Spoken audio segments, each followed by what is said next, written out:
Welcome into the SBR Betting Roundtable for August 22nd. It's Wednesday, IFBC week. We're all excited from the top of your screen to the bottom left of your screen. It's Ian Cameron, Jeff Nadeau, Donnie right side, and myself. We're going to be hitting on today's MLB card, college football season win totals. A couple games on Saturday. They're lined. We'll talk about them. NFL and best bets coming up.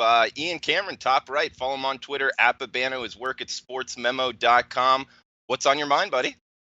Yeah, I mean, the college football season begins this Saturday. You're right. We've got 2 games in the FBS ranks. We've got some non-boarded games that are going to be added to the rotation as well. Rice, UMass, teams like that in action. Believe it or not, I have bettable opinions on both of those FBS versus FBS games. So I've got something decent on those. Looking forward to talking about them. And of course, IFBC just a couple days away.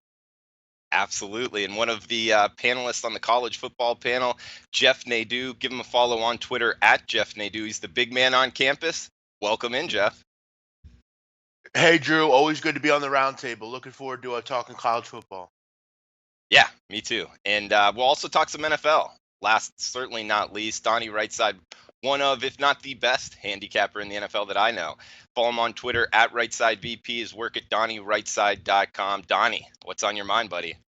Hey, good times here. Look, we're going to Las Vegas this week. We're going to have a good time. But should a college football season start off having Andrew Wingard on the field? It's not just a match made in heaven for Wyoming taking the field to let this legendary locked player in the secondary have his way and his national attention there. We're going to have a lot of fun at the IFBC. Looking forward to it. Let's have a great roundtable. Kick it off right now as like that pregame party before the flights start flooding into Las Vegas.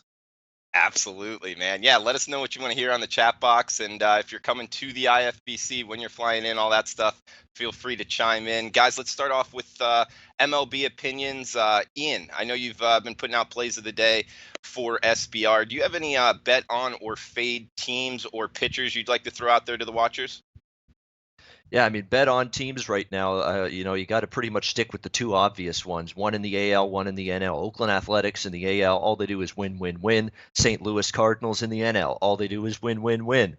You got 2 teams that are riding great offenses right now. Both of these lineups are doing well. Starting pitching's been good enough. Both bullpens, too, have been locking things down in the latter stages. You got to be liking what you're seeing right now from both the Athletics and the Cardinals. Like I say, when it comes to bet on teams in August, I don't look at pitching. I look at just teams that are hot, lineups that are good, bullpens that are getting outs. You got that with those 2 teams right now winning on a nightly basis and still undervalued, believe it or not.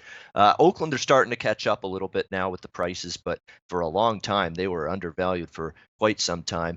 Bet against teams. Obviously, they got it done last night.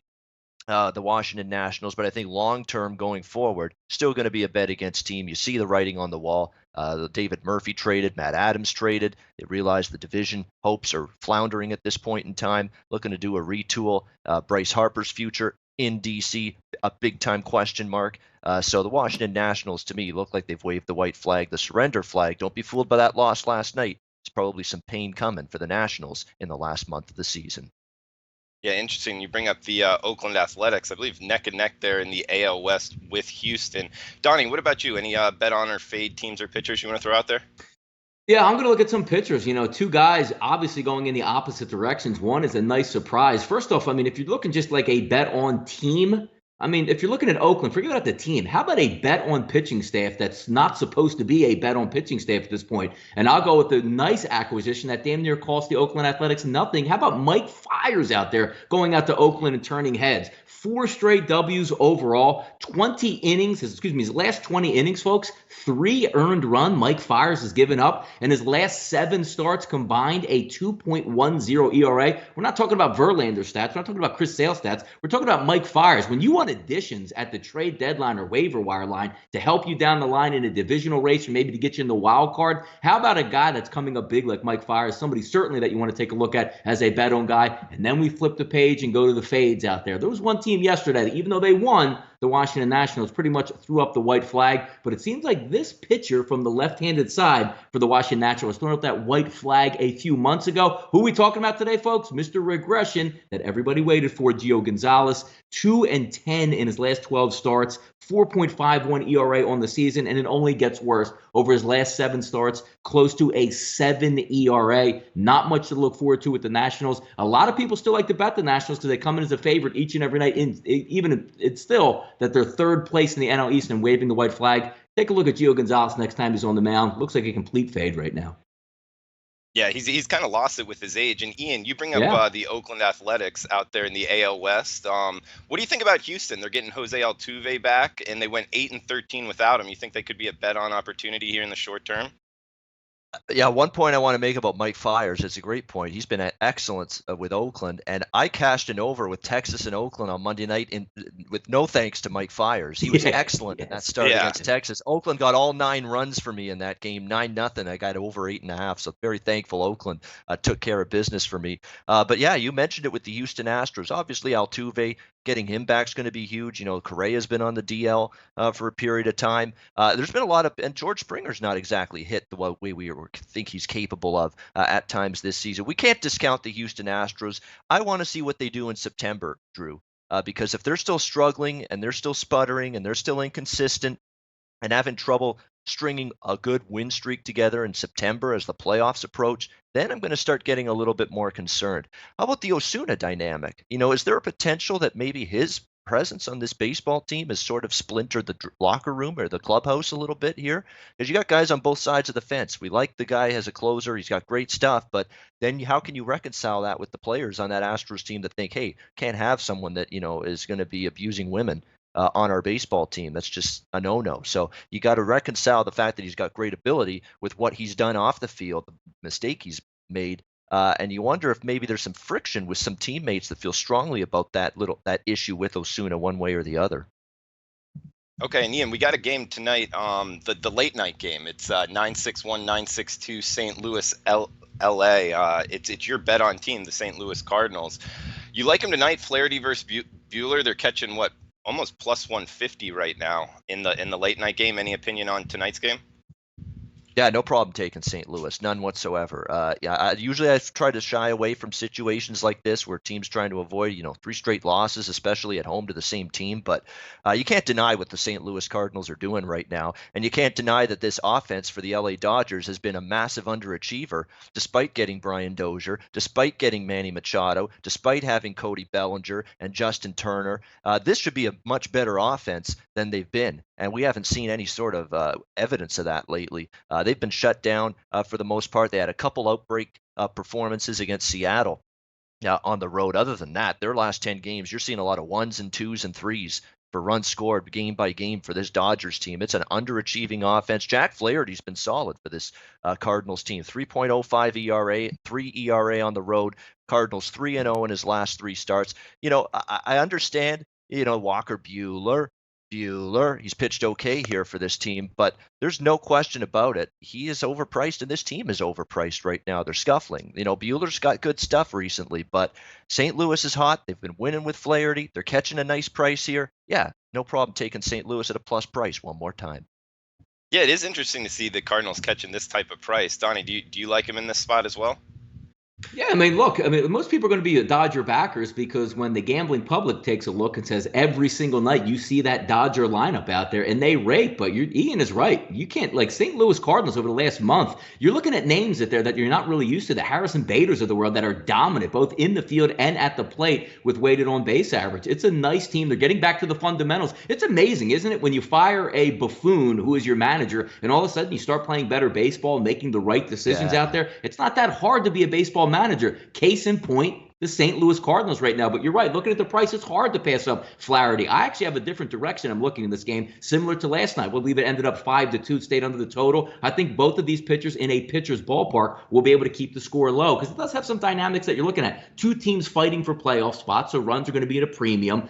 Contrary to analytics and what they believe in the 7th, 8th, and 9th inning, you might give up a run to move a guy to second base because of how important that runner is. But let's not forget that Dodgers bullpen is anemic right now. Seems like they give up time and time again in a close game. the advantage to the other team, which should not be the case when you look on paper at the beginning of the season. Should have been a massive strength for the Los Angeles Dodgers. It's a great game to watch. Two really good baseball teams in a pitcher's ballpark. Should obviously be some good weather out there. You get that marine layer out west, so ball doesn't travel all that well in Dodger Stadium. I'm looking a little bit more to the under in this one as opposed to a side. I like that. Like, good angle there, Donnie. Hey, we got to get Jeff Nadeau in here. Jeff, we before we get to CFL, man, what are you most excited about for IFBC and getting out to Las Vegas this weekend? Well, I would think just going out there was going to be interesting, but meeting all the people. I've said before, I've been on SBR for a long time. I mean, one of the longest tenured people on here. And I've never met a lot of the people that work there. Guys like Zach and Deb. People like that. I'm excited to meet all those people. It's been a long time. I wasn't able to make it last year, so I'm looking forward to meeting Ian Cameron and Gabe and guys like you, Drew, that I've done videos with over the years. So I'm looking forward to it. All the listeners and stuff. So yeah, that's kind of the big thing. Just meeting all of the people that I've talked to for so long and work with. Okay, makes sense. Donnie, what about you, man? I know you were in Costa Rica last year, and what about this year? Anything you're looking for different? Yeah, two-time repeat champion in Costa Rica last year, heading down for the IFBC and then in the Super Bowl. So I've met just about everybody in person, had some great times, alliances there. The best part about it, though, is honestly, you go there, you relax, you meet people face to face, you're in a gambling atmosphere. Fremont's look. Costa Rica is a great place, but we weren't on the beach in like Jaco for the IFBC last year, but it was still an unbelievable time. Great hotel, great little casino there. But now you're in an environment where you can just spill out of the hotel, have your own fun, make your own memories out there, place wagers at different casinos, gamble at different casinos. But the fun part is meeting up with everybody, catching up, because a lot of the people that you haven't put a face to there, whether it be in the chat box or through Twitter, it almost seems like you meet them up, they say their name, and it's like your long lost family member that you've known for 30 years, even though you probably only known the guy for 6 months and never seen the guy's face before. It's an intriguing atmosphere and it's a lot of fun. I'm looking forward to it again. Yeah, me too, man. And Ian, what about you? Anything in conclusion, gearing up for IFBC? Well, the boring answer and the actually false answer for me is actually the actual speakers in the conference. It's going to be great. It's a rock solid lineup. It's going to be good. I'm actually looking forward to that. But I'm even more looking forward, and it was this way last year too, to meeting the people. Meeting the people that I work with here at SBR, seeing Donnie last year for the first time, for instance, Drew being with you, obviously finally getting to see Big Man this time, the people behind the scenes, the great viewers, the reason we're here every day, the viewers, we get to meet them for the first time, put faces to these great names that we see in our wonderful chat room right now. That's really the thrill of it for me, because you get to meet other bettors that have the same interests you do, that are all in it for the same reasons, in it for the same goals, to make money, betting on sports. It's a common goal. It's like a community type of environment, because you're forming a brand new community, almost like a brand new community with people that are interested in the same things you are. You all want to achieve the same goals. That's the thrill of it for me, being at an event like the IFBC. Speakers are going to be great. Don't get me wrong. That's a great lineup that's been put together for the actual. Are you guys losing Ian a little bit? Yeah. Okay. Hey, Donnie, it looks good when like are you flying out? Yeah. Conferences. Yeah, it's not bad. Oh, there we go. Go ahead. Ian, come on. Let's get that knowledge in there again. Go ahead. You cut out there. You talk for so long, they cut him off. I know, exactly. I ran out of time. My time limit went out. Hey, Donnie, when are you flying out? Yeah. Me and the big man on campus, same flight out to Las Vegas on Friday morning, so let the party begin. We'll be Ubering in or taking a taxi from the airport together. Take a look out for Jeff. He might have the Kango on. He might have the velour suit on. He might have the throwback Adidas shell tops on. You never know with the big man on campus what he's going to rock. All right, good stuff, man. And Ian, what about you? When are you heading out? Very late tonight, actually. So it's a very late Wednesday night flight. I'll be there very late. So basically have time just to hit the pillow when I get there. Tomorrow's going to be the day we enjoy the city, get around town a little bit. First full day there will be tomorrow. Okay, cool. Yeah, I land at like 11 a.m. Pacific, so I'll hit you up when I get in town. But last year's main guy, our buddy Johnny Manziel, got to get transition. Anything on him this year or this week with 60 seconds of CFL with Ian Cameron? You know what? We got to stop talking about Johnny Manziel because there's nothing going on with Johnny Manziel, Yeah. other than the cobwebs circling his head right now with that damn concussion.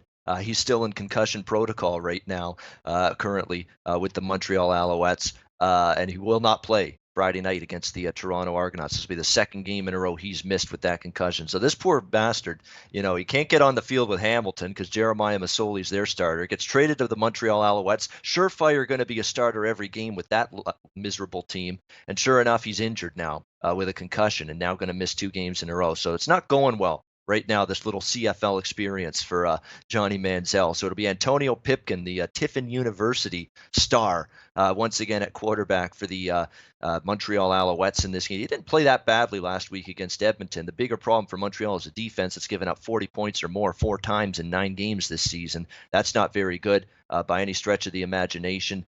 We'll see how that game goes. Winnipeg-Calgary is probably your game of the week. 2 teams, very good football teams, but 2 teams off bad performances last week. Bombers and Stampeders on Saturday. 2 very good teams, 2 Grey Cup contenders going at it. Calgary laying 9. My opinion is that number's just a bit too high, even though Calgary's been very good off a loss in recent years. All right, good stuff, Ian.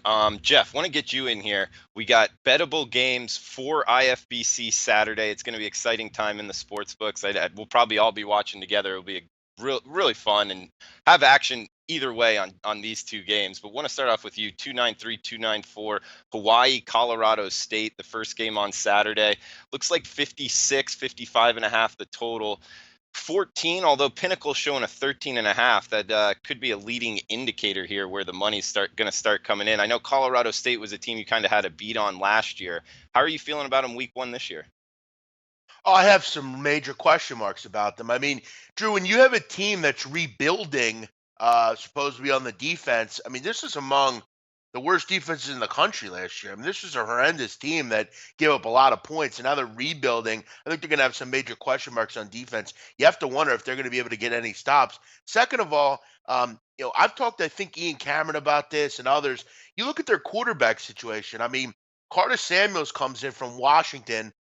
He really just came in the fall, basically. He hasn't really been there a ton. He hasn't done a ton with the first team. He's a guy that I think once he gets going will be pretty solid, but I don't know how prepared he is to go into this game. You lost a lot of receiver. You lose guys like Michael Gallup. I'm not sure I'm willing to lay 2 touchdowns plus with Colorado State. I mean, Hawaii are a team that generally do struggle on the mainland, and that is a tough question as we go into this game. All in all, it's not a game that I would be totally in love with getting involved with. There are just too many question marks for each team. Cole Mcdonald, the quarterback for Hawaii, is new as well. I just think with the question marks about Hawaii away in the mainland, and then Colorado State's quarterback and defensive concerns, I don't really see a reason that you could find a decent angle for this one. Okay. And Ian, we'll come to you. Big man brings up Cole Mcdonald getting the start. Last year he did play pretty well. I don't know what his stats were, but you could see he could move around. He could throw the ball a little bit. And a kind of interesting, questioning transfer by the starter Drew Brown to Oklahoma State. I mean, it is greener pastures, but it was just kind of a question mark to me. It's almost like, did he feel pressure coming up and maybe lose his job to this kid? The backup last year, not sure, but it kind of makes me want to bet Hawaii. And we see Pinnacle going down to 13.5. Do you think the sharp money is on the Rainbows? I am betting Hawaii. It's not even a question. I think I mentioned that before. I really liked Hawaii in this spot, and I do. Hawaii was good to me in week 0 last year when they went to a much tougher, bitchier of a trip than this one, going out to Amherst, Massachusetts. Yeah. I went all the way to the East Coast last year for their very first game against UMass, and all they did was get the job done and win that football game. This is too many points to lay with Colorado State. Plain and simple. It's a defense that's got a ton of new faces on it. It's an offensive line that's got some reshuffling going on. They lost a lot of their skill position talent from last year's group. KJ Carter Samuels comes in as the quarterback. And on top of all of that, those problems, their head coach is in the hospital this week. Yeah, that's right. Mike Bobo hospitalized earlier this Yeah. week, and a situation where he might not even be on the sideline for this game on Saturday. So you got that situation hanging over the head of the players and the team as a whole. So yeah, that's not the situation I'm looking to lay 14 with. Okay, Hawaii's got issues. New quarterback, Cole Mcdonald. We'll see how he does it here. Drew Brown transferring, as you mentioned. And what does concern me a little bit here for Hawaii is it's a brand new type of offense. They're going run and shoot with this offense this year. Nick Rolovich changing up the system.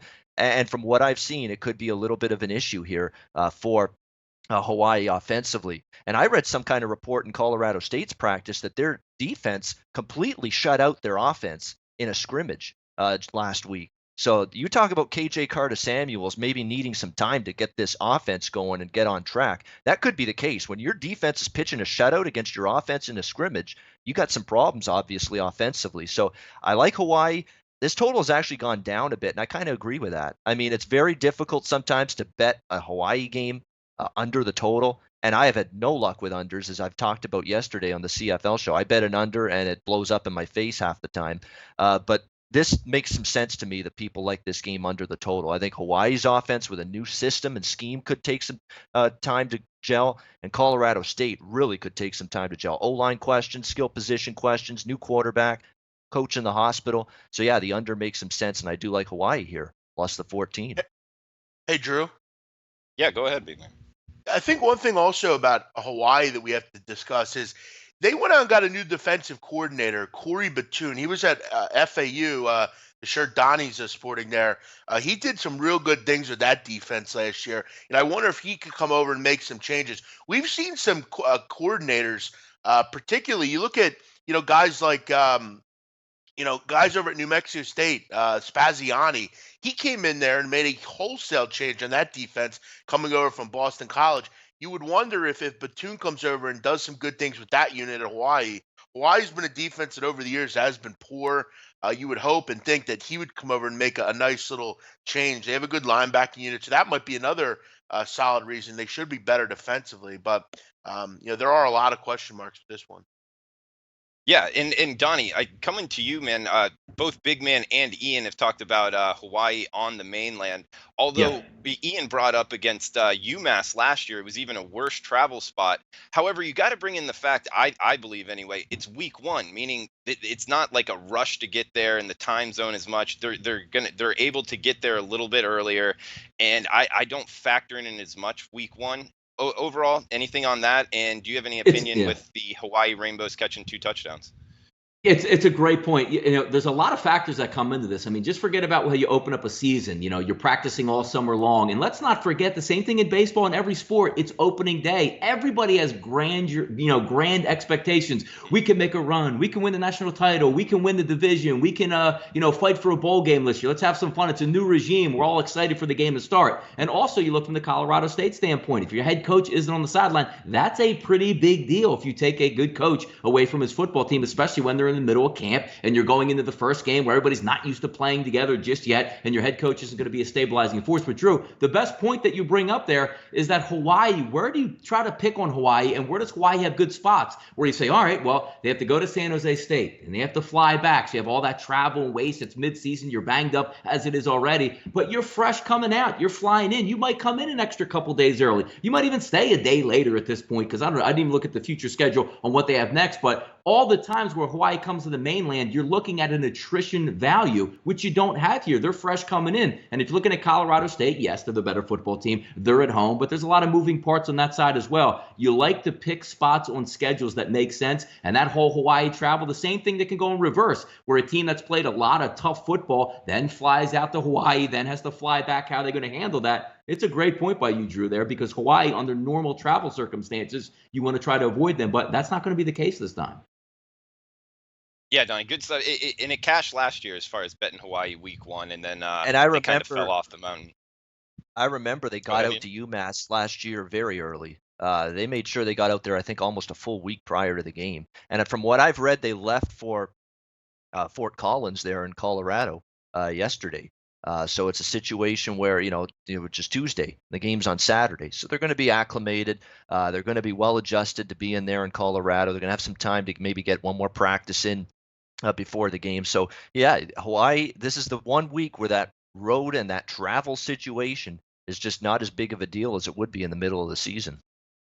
Yeah, and if you're reading the market right now, it's 14 across the board, and a sharper book here is Pinnacle, and they're at 13.5. So might be a point towards the Hawaii Rainbow Warriors as well. Jeff, let's start off with you again. 291, 292, Wyoming, New Mexico State, my favorite matchup of Saturday. Some movement here. New Mexico State money down to just 3.5, 46 the total at most shops. Do you have any opinion on Wyoming, New Mexico State? Yeah, that would suggest that sharp money's on New Mexico State. I mean, you look at all in all, the opinion would be Wyoming. I mean, New Mexico State are not a public side, so that's an early indication there. That's interesting. Listen, I think Wyoming is, what are you going to get out of them? You lose a guy like Josh Allen. You still have some decent quarterbacks coming up. You have a defense that was very good last year and will be very good this year. I mean, they're bringing back, I think, 8 starters off that team. But you know what? I'm going to give a little respect to New Mexico State here. I mean, this is a team that I think, did they lose some players? Yeah. But I discussed their improvement on defense under Frank Spaziani. I'd imagine that's only going to get better. He did some great things at Boston College over the years. And they were actually second in the country last year in sacks per game. I mean, they were a sack team, good defensive line. I think Nick Ginty, the quarterback, is a decent player. He comes in, has some good experience from last year. They have a guy in Jason Huntley who can move the football. I got to be honest. I'm not running to the win at about Wyoming. I don't quite see the love affair with this group. You lose a guy like Josh Allen. There was limited talent on this team last year offensively. I'm going to frankly agree with the move. I wouldn't leaning towards New Mexico State here. I just think they're a team that can hang around here. I think it's a lower scoring game. I think it'll be played in the 20s. I like what I've seen from New Mexico State. We got to remember also they're moving to being an independent. They're not part of the Sun Belt Conference anymore. Drew, they actually play. I think you mentioned this to me. They play a team twice in the same year. Did you see that? Yeah, that's independent scheduling. It's tough for these guys to get late season games. So yeah. That's a good point. If you're going to bet their season win total, they do play Liberty twice, one at home, one away. Yeah, Donnie, dude, love the shirt, man. By the way, FAU shirt, but fits well. Yeah, the lane train, but Allen down there. But anything on Wyoming, New Mexico State? No, I'll let the experts kick that off. As you guys know me, I lay low for a few weeks in college football season. I'm more of a look-see guy. But, I mean, just going from Wyoming's point of view or perspective, you lose a guy who's a top draft pick to the NFL. It can't help your team that much from what I'm seeing. But, a lot of people out there say, oh, they're not going to miss a beat. They're not going to do this. Did you see Josh Allen last year? It's still a big move back there. And you're right, going down to New Mexico State, basically getting kicked out of the division or don't have enough money to go. Maybe you have a chip on your shoulder this year. It says, look, we're the team nobody wants out here. Let's see if we can perform and get it underway. But as opposed to who we're taking, -5, 48.5 is the over-under. I don't really have too much on that. Just looking forward to watch the game. College football's back, and I'll enjoy it as is and go from there. All right, yeah, probably be watching in the Sportsbook. Be a fun time. Yes. Hopefully we see a 3. If we do, even 2.5, I'd like to get Wyoming. I just think the coaching advantage with Craig Bohl is there. But Ian, anything in conclusion on this game? Yeah, I mean, I'd get a little more interested in Wyoming at 3. Very interested. I'm hoping that happens. But I don't think it's all doom and gloom without Josh Allen for this Wyoming team. We'll have to see how Tyler Vanderwall grasps things. He's been very impressive from what I've read in Wyoming's camp. So very interested to see how he plays. Does concern me one of their top wide receivers not going to play, but you like the offensive line. They have depth at all the skill positions. That defense was very good last year, returns a majority of what they had on that side of the football last year. We're putting New Mexico State here in a range where they've almost got to win this football game, and they were a good point spread team last year. We'll see, but money's creeping in on New Mexico State, as Big Man mentioned. I was been leaning Wyoming at the opener. It's 3.5 now. I'm going to wait for a 3. If I see it, I'll bet Wyoming. If I don't, we'll pass. Okay, so you don't have to have a bet while you're in Vegas at the Sportsbook then, Ian. That's right. No, I will have one. Hawaii. Oh, okay. All right, good. Hey, well, what about you, Donnie? Do you have to have a bet on one or both of these games? I mean, maybe just in theory because it's opening day, so you want to get down on some action. Because the one good part about going to the IFBC, folks, there's going to be opinions on this game that you can turn at somebody's going to have a lock on Wyoming. Someone's going to have a lock the exact opposite way. So that's going to be the fun part about it. And who celebrates at night is probably the more bigger thing. Say, haha, told you, Wyoming. Yeah, for sure, man. Hey, Jeff, I know you like the Army under as far as the season win total. Did you have any others on your head or on your mind, or is that your favorite one? That's definitely my favorite. But if I'm looking at another win total, I'm looking at, and again, this is, I think people are going to say, well, you're nuts. But listen, I don't think there's any way Clemson loses a game this year. I just don't. If I could find a Clemson who go undefeated and win the national title prop, I'd be in. I'm not a win total guy, Drew. I think they're one of the more pointless bets you can make in the caveat of bets that are allowed you can bet on. I strictly talk about them from a thought perspective. If I was going to play one, it would be looking at Clemson. I just look at that win total and say to myself, where do you see losses on the schedule? I mean, this schedule is incredibly easy for the most part. You have one tough trip to Florida State, but I mean, other than that, I mean, the out-of-conference schedule is not particularly tough. I can't say I see many losses here. If they don't run the table with this team, with this defense, I think there's a big question mark. I mean, we have to remember also they were kind of hitting the head last year with Syracuse. You have to imagine that won't happen again. I think they're a team on a mission here. If I can find one of those kind of props, I'd be looking at it. Drew, real quick before we get to the other guys here. You talked earlier about some of the off the market games, and I think if you have a line, I'm going to be looking. This is probably the one game I'm looking to bet on Saturday. I'm going to be looking for a total on Rice, Prairie View, A&M. Okay, I think Rice is going to put up some points in this game. It'll probably be one of the only times this season they do that. Jackson Tyner, a quarterback, is a guy that's won this job. I think he's going to be able to move the football against a Prairie View team that does lack defensively. And if you know anything about Prairie View, which I actually do for some reason, they actually have two receivers that come over from Power 5 teams. Well, one a Power 5 team, the other from Tulane.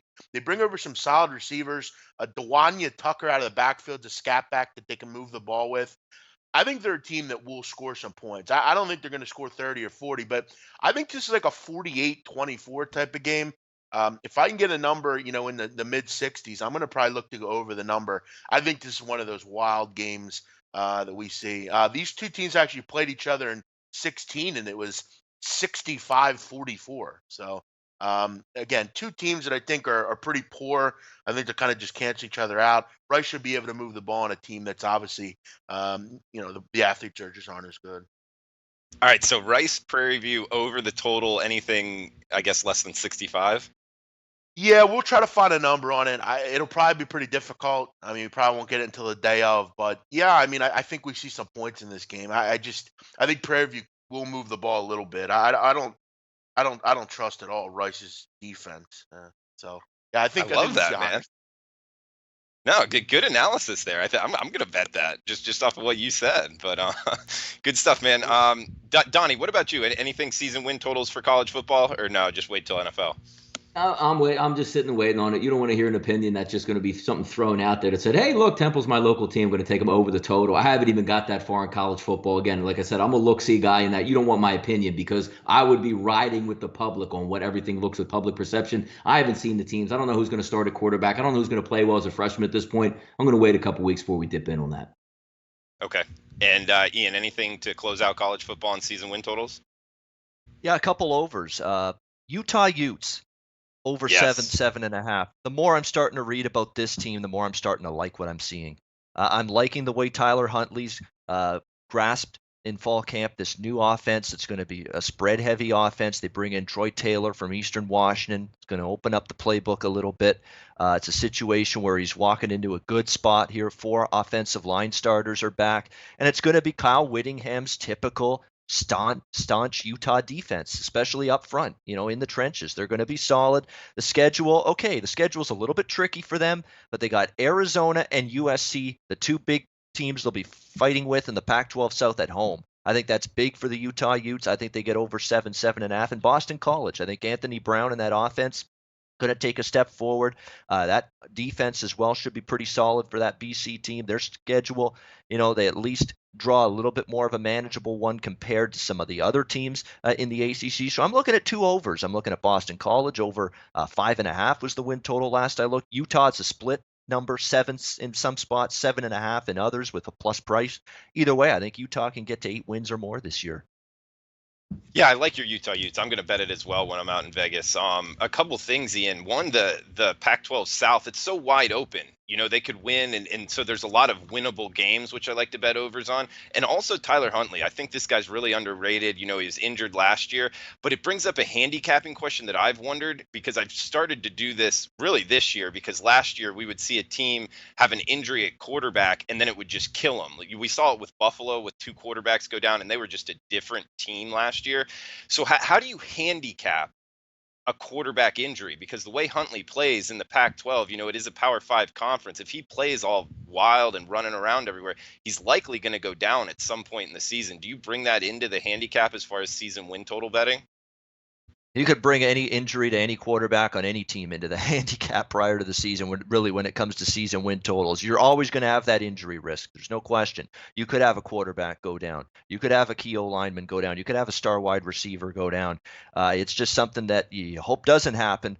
But really, Drew, you're open to that kind of risk regardless of which team you're taking prior to the season in terms of season wins. So it's obviously a risk. There could be a drop-off if Huntley goes down. There's no question about that, especially with them going to a new offense this year, new scheme. But hopefully we don't cross that bridge. But if we have to, so be it. Either way, I think Utah can get over the total here this season. I think Huntley will do, again, 4 offensive line starters are back. I think that will help this team protection-wise for Huntley and allow him to escape the pocket and maybe show his mobility and athleticism. Okay. I mean, it's interesting you bring that up, because actually, Donnie, do you have any opinion on this, on handicapping quarterbacks going down? Because Ian, I think, was inferring to it's kind of a risk across all teams, although I kind of think it's a higher risk with certain teams, because guys like Huntley running around like that, as opposed to, more of a 3-step, 5-step quarterback getting it out of his hands. I actually think it's a little bit different handicap. Do you have any opinion? Yeah, what the interesting thing, especially with college kids, when we try to equate it like the pro game, the backup quarterback 9 times out of 10 is way below what the starting quarterback is in terms of talent-wise. How many times you see in college football where, it's already neck? I mean, look, in the NFL, there's very few outside of like the starting quarterbacks who are drafted like 1, 2, 3, 4, or 5. Are they going to get to start opening day or be in their game 3 or 4? How many college teams do you see out there that go into the summer months and through spring practice where they have no idea who the starting quarterback is? So that tells you right off the bat, if they have 4 quarterbacks, they're all in that same realm. I always joke around about the MAC when the starting quarterback goes down in the first quarter, the second guy comes in, he looks like Joe Namath out there half the time. So that's the approach I like to take. But in college football, when the starter goes down, unless he's like a Heisman Trophy type candidate, there's not that big a drop off from first to second string in college football. But you're right, when you have those guys out there, maybe a Chip Kelly offense or the old Rich Rod offense there with Tate going wild in Arizona, they usually have that same formula in the backup and second string and third string quarterbacks. Because if you run a system, you're not going to have a statue that starts who's a good passer and then bring in a guy who all he does is run around. Those guys are schooled all the way down, and there's not a huge talent disparagement between all of them. Yeah, no, good stuff, Donnie. And Big Man, we'll close college football out with you. One, any opinion on what we were just talking about, handicapping quarterbacks coming down? And also, Dan Kelly chimes in. 5 Dimes has Rice minus 20.5, total of 58. Both are minus 120. So check out SBR. Check out SBR for a 5 Dimes account. But Big Man, anything on this? Yeah, we'll have to talk more about that at the end of the show, if you know what I mean. Real quick, also, one other win total, and I also want to rail on these fucking rankings to start the season. I mean, some of these rankings are fucking ridiculous. I mean, why is USC ranked 15th? Can someone explain that to me? Because going into the season, this team's win total is at 8.5. Okay, they won 9 games this year, but I think we need to recalibrate and remember this team wasn't particularly good at times last year. Their offensive line was a mess all season. They have a brand new quarterback. I mean, by the way, the quarterback that left there was pretty unbelievable. If you might not remember him, Sam Darnold. You lose a lot on defense. This is a tough schedule. I mean, you got to go to Stanford and Texas first 2 out of 3 weeks of the season. You got to go to Arizona, to Utah. You get UCLA, you got Notre Dame. This is a tough schedule. I don't know where they win 9 games here, especially on a team that lost a lot and, look, frankly, weren't very good last year. I don't really understand why they're 15th in the country. I couldn't answer it either. But we will wait for your best bet at the end of the show. NFL and then best bets coming up. Donnie, Mr. NFL, anything season win totals you want to get out there before the season, and maybe some NFL preseason while we're out there in Las Vegas? Anything catching your eye this weekend?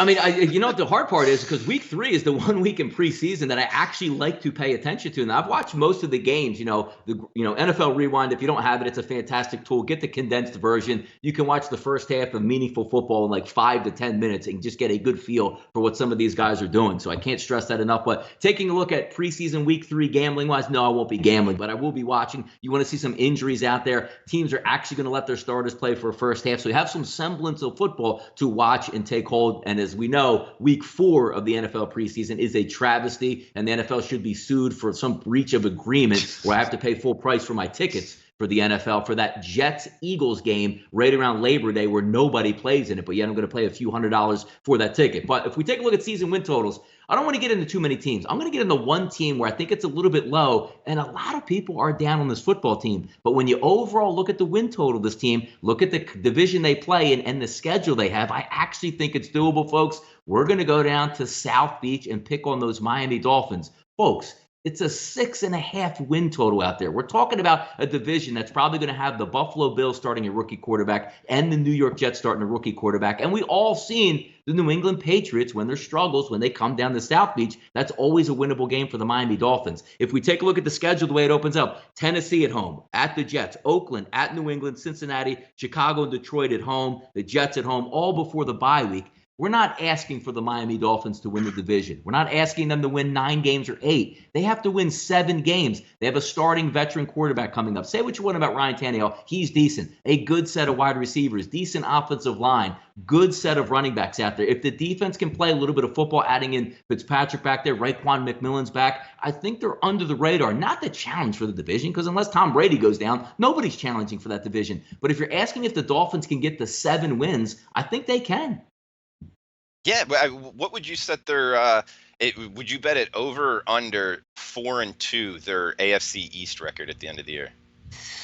It's such a hard one, because if I'm going to get the young rookie quarterbacks in there, that's a doable number, 4-2 for them, because who knows where the Bills are going to be at that time point, maybe getting a look-see for players. Sam Darnold looks very good in the preseason, but again, he's a rookie. Let's see what he has with the live bullets. 4-2 is doable in that division. It absolutely is. Yeah, I could see that happening. Ian, what about you? Anything NFL-wise? Yeah, I mean, in terms of NFL, Tampa Bay Bucks under 6.5, got no problem recommending that one. Tampa Bay, to me, has got a world of hurt compared to the other 3 teams in this division, who I think are going to be battling it out with each other all season long. When you talk about Atlanta, Carolina, and New Orleans, I think you can all say that all 3 teams are pretty good. Each of those teams has flaws, but each of those teams are very tight, very competitive, going to be in that mix. I can't see it with Tampa Bay. We know Jameis Winston is going to be suspended to start the season. Means our friend Ryan Fitzpatrick gets to go in there, maybe make a mess of things, which wouldn't surprise me one bit. The defense was atrocious last year for this Bucs team. I'm not sure they were leaps and bounds better this year. I think it's a coaching staff that could be on its way out. Dirk Cutter has not really done a whole lot to impress me. So going under 6.5 here, minus 130 currently, that makes a lot of sense to me. And one over to go with here that I've been looking at here. This one a little bit dicey, I guess you could say. But at 5.5, Arizona might be worth a look. Just because I've seen some cohesion here in the preseason with the 2 quarterbacks, Bradford and Rosen. Both of them have looked pretty solid. Defensively, they've played reasonably well with the starting units on the field. Again, we got 2 preseason games to look at. Week 3 is going to tell a lot. This is dress rehearsal week now. You're going to see the starters out for at least a half. You're going to know a lot more about the offense and defense, the first teams on those sides of the ball after this week. But to me, you've got Seattle looking like an absolute shit show right now. San Francisco's got questions with their defense. To me, they have not looked good defensively in this preseason, even though Garoppolo has.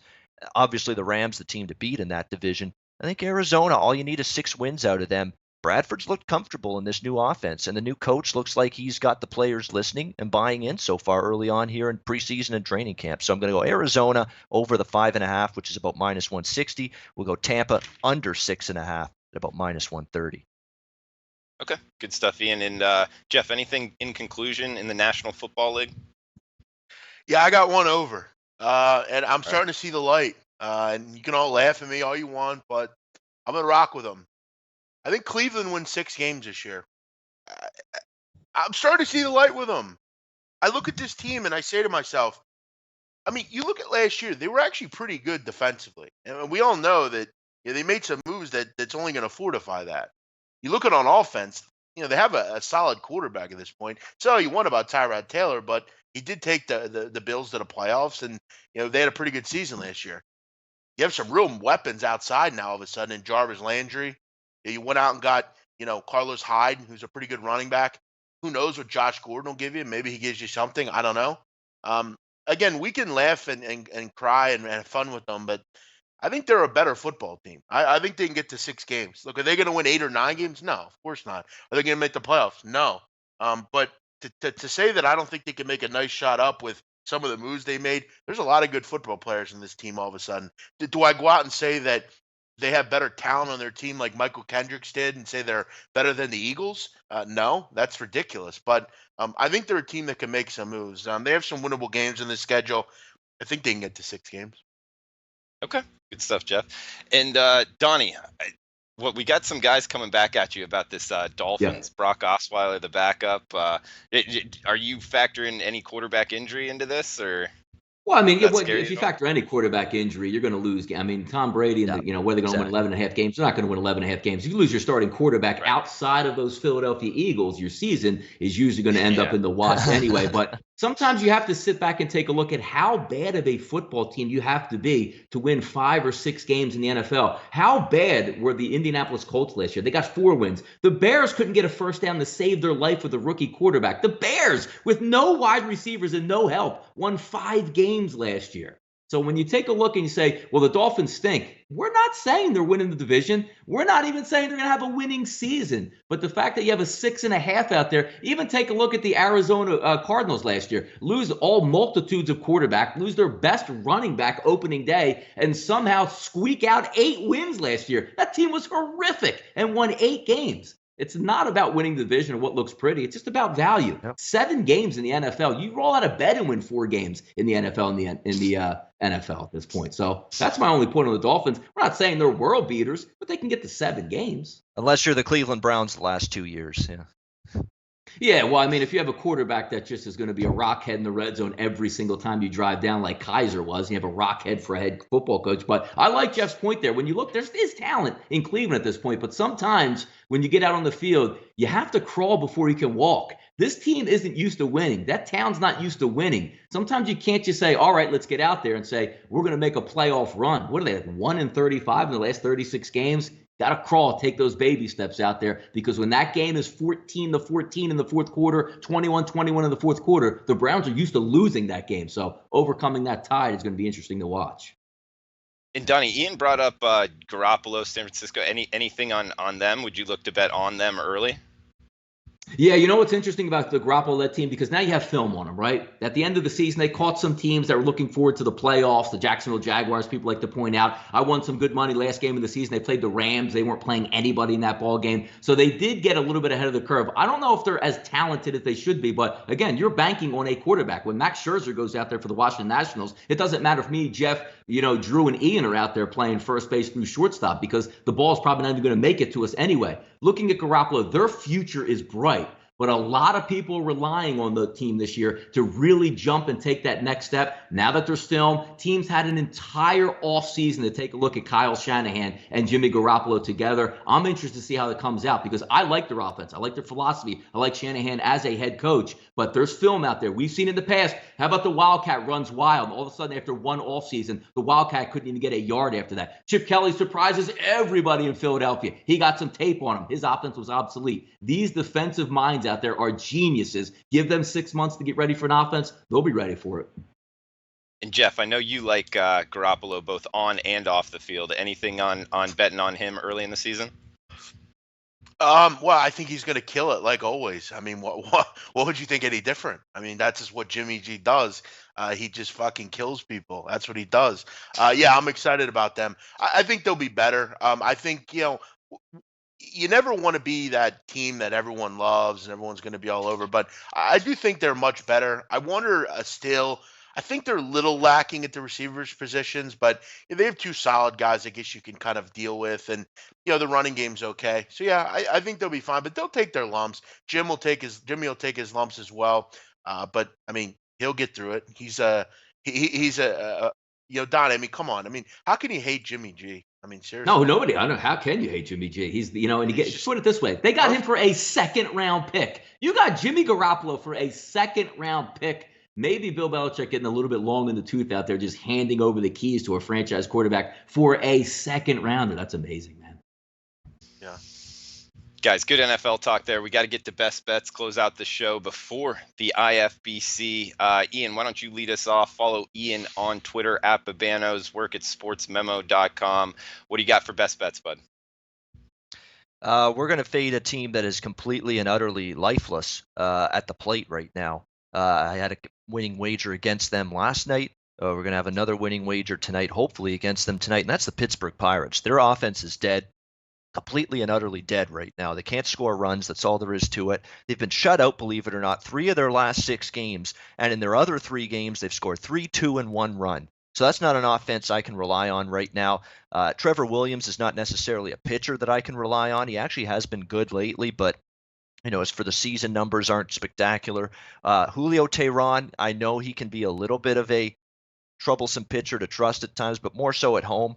You look at his road numbers, he's a little bit more easy to trust there. In fact, his current form's been pretty good. He's given up just 6 runs in his last 3 starts combined, which is a good sign for him. And now he's going into a pitcher's ballpark and a lineup that's simply not hitting right now. Better team at a near even money price. And let's keep in mind, Atlanta's got a great road record this year. In fact, their road record's better than their home record. 36-27 for Atlanta on the road. We're going to chop on, baby. With the Atlanta Braves here tonight at -103. Please Best don't bet. do that ever again. I've been telling Big Atlanta man. fans don't do that for decades. I remember I was watching the '92 World Series, Toronto and Atlanta, and that thing drove me nuts hearing it every inning, watching that World Series. And yeah, it's still there today. All right, big man on campus. Follow him on Twitter at Jeff Nadeau. What do you got for best bets? I'm going to go back to the well. We talked about this one earlier. I'm going to go over 58, Prairie View and Rice. I just think both these teams kind of cancel each other out. I don't think we see a ton of defense played here. I think Bloomgren will try to see what he has at quarterback here against a defense that obviously isn't going to be as good as your typical D1 team. I think Prairie View can move the ball as well from what I see from them offensively. I'm going to go over 58. Like I said, I think this is like a 45-24 type of game, 45-21. I'll go over 58 in Prairie View A&M and Rice. Big man on campus.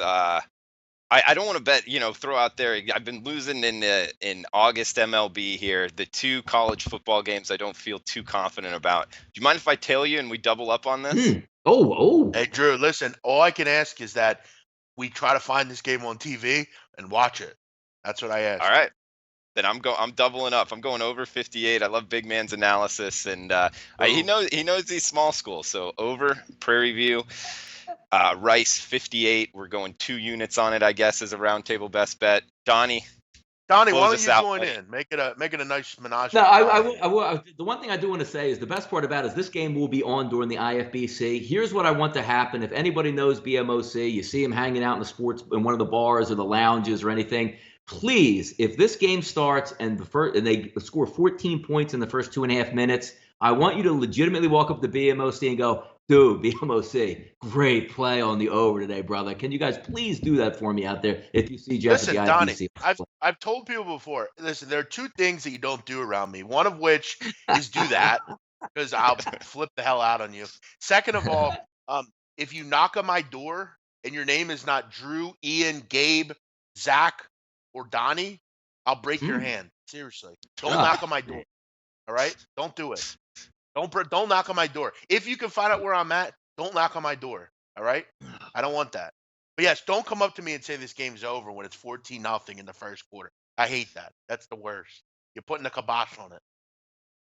All right, let me just get a quick baseball play out here we use for the roundtable. We're going to use the same game that we broke down a little bit earlier today, 961, 962, St. Louis and the Los Angeles Dodgers, Flaherty, Buehler. Two good pitchers on the mound. If we take a look at some of their advanced numbers, they match up fairly well. And as I said, again, you're looking at a pitcher's ballpark. You're also looking at the fact that these two teams are in the playoff race. Things are going to tighten up. But I don't even want to deal with the bullpens. I don't want any bullpen meltdowns. I don't want any bases loaded, 2 outs in the bottom of the 8th, a ball into the gap that's going to ruin this one. We're going to look at an actual under in this game, folks, and it's 4 at 5 dimes, minus 105 before the show started. If we take a look at some of the advanced numbers here, Buehler at home on the season, a 3.63 xFIP, which is very good. And how about Flaherty, the young kid on the road, 3.42 as his xFIP. You want to look at the last 30 days of how they're doing coming into the stretch?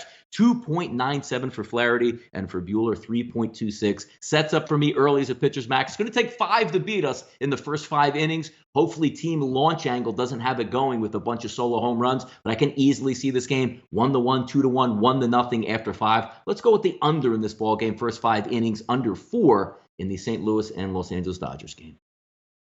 Good stuff, Donnie. And it's the late game with the Marine layer, so best of luck. Yes, give me the with Marine that. layer, damn it. Yes. All right, boys. Hey, over 230 people watching live right now. If you're liking the content, guys, please give us a thumbs up, the like button. And if you could share on Facebook, retweet on Twitter, get the word out about the roundtable, that would be great. This is my last show before IFBC, so I will see all of you guys at the Golden Nugget off of Fremont Street in Las Vegas. For Donnie, Jeff, Ian, I'm Drew Martin. Best of luck with your bets. See you this weekend. See you then. See you at IFBC. Thanks. Mm-hmm.